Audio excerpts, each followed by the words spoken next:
Did you guys know that the market size of mangas was estimated at 12.13 billion in 2022 and will only continue to go up by 17% every year? It is getting crazy out there, and manga and anime enjoyers are only getting happier and happier, which is nice, especially for people like me who come from a time where mangas and animes were considered cringe and uncool. It feels good to see our community grow every year, but with the growth of this community comes secrets waiting to be discovered. We will discover the hidden side of this passion, and there's a lot to learn. Well, the first ones you already know: One Piece, Dragon Ball, and Naruto. But surprisingly enough, One Piece is ahead of Dragon Ball with 400 million units sold, which is double that of Dragon Ball. I don't know if you can imagine, but it's almost as much sales as the entire Harry Potter saga, which, if you didn't know, is the best-selling book series in the world. Continuing the ranking with the most known ones: Detective Conan, Pokemon, Slam Dunk, Bleach, and those you know less: Golgo 13, Oshiwoko, and Kochira, Katsushikaku, Kamairi, Koenmae, Hashutsuru. Yeah, I know. I'm quite a master in the art of speaking Japanese. The story of these three is clearly aimed at an adult audience: those of a charismatic cold-blooded hitman, the daily life of an immature and lazy police officer, and finally, the story of a low-ranking culinary journalist who eats food every chapter, and that's about it. The success of these three mangas is mainly due to their longevity. Look at this. All three of them are in the top 10 of the longest mangas in the world, with 40 to 50 years of existence. Can you imagine working on a manga series for that many years? Crazy, right? All I could think of when reading this is how people keep complaining that One Piece is too long. Those same people will go straight to Netflix to binge watch a 12 seasons TV series with 24 episodes of 50 minutes each. But that's besides the point. If you're not happy with my take, I'll be waiting for you guys in the comment section below. So, we've talked about paper mangas. Now, let's talk about those on the screen. The ones I like to call anime. Yeah, I know, I'm a bit of a visionary myself. Here are the 9 longest anime in the world. Seeing this, we realize two things. First, they are all very strange cartoons for children. And second, look at the number 1, 7,500 episodes. And the worst part is that it seems unbearable to watch. Look at this.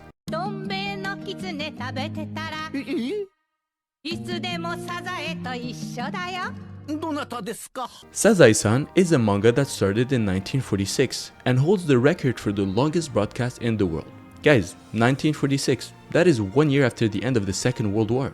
It is also the most watched anime on Japanese television, along with Maruko-chan, in the same genre. Look at it, it really seems like an anime has to be really badly drawn to be successful.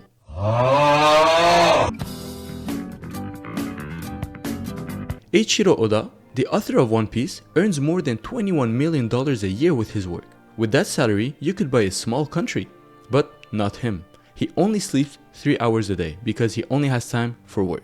His day starts at 5 AM and ends at 2 AM. He goes from energy drinks to cigarettes to coffee so he can keep going. And his health is only getting worse day by day. Being a mangaka in Japan is a lot of pressure. Anywhere else in the world, you draw your comic in your own corner and release it a year later, or whenever you're ready, and no one will tell you anything.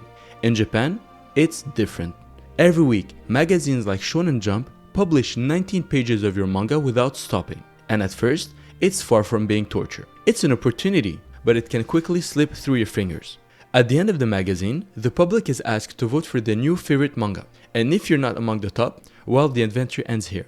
But if you succeed, you can afford 1 or 2 assistants with your own money. Yep, you heard it right. The publishers don't pay. You have to. These assistants will help you with various tasks, like cleaning the lines, inking, drawing backgrounds, and developing the story. Even Oda had a humble start. He began as an assistant on the team who created Rurouni Kenshin. So, after years of hard work, he finally becomes a successful mangaka. But like most people in his position, there was no question of resting or enjoying your success. Maybe you want to play some tennis during a nice summer day. Well, nope, because you might hurt your hands, and that would be the end of your whole career. That is what mangakas have to live with, the constant fear of losing what they have worked so hard to achieve. Not only that, but your editor constantly pressure you and urge you to continue.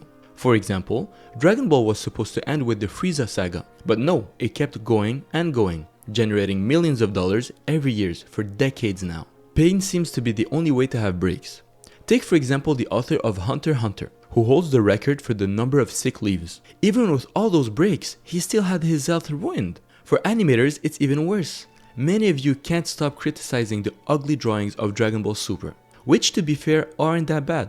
Just know that the salary of an assistant animator for 10 hours of work a day for one of the biggest franchises in the world is $6,000 per month. There are complete salary grids on the internet that you can look up, and those who do well within those grids are nothing else but exceptions. This is what the pain of the real stars of the industry looks like.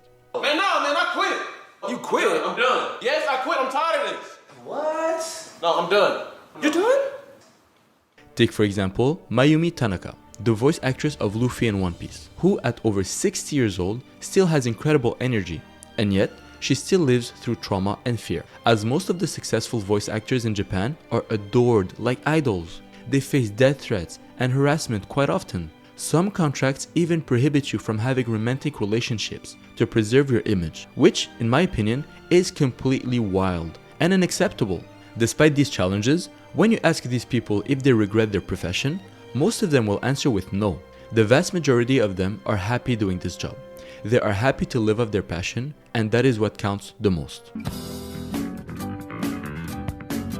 For the question of what are the first mangas and anime, we'll have to rely on historians to answer it.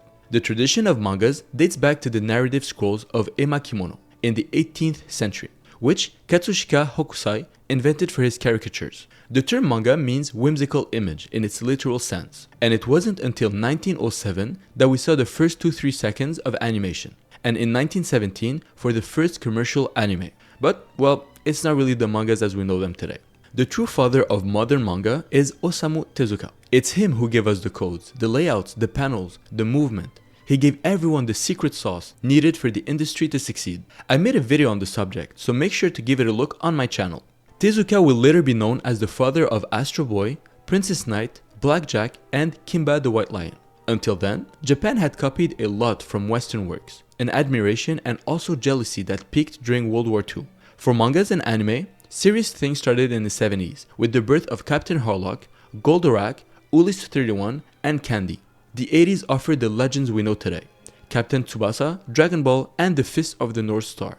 However, the late 80s also witnessed one of the biggest crises in Japanese animation: the death of Osamu Tezuka, the bursting of the economic bubble, and the commercial failure of the very expensive Akira. It wasn't until the mid-90s that a new generation emerged, a darker generation with Ghost in the Shell, Evangelion, Cowboy Bebop, and Princess Mononoke.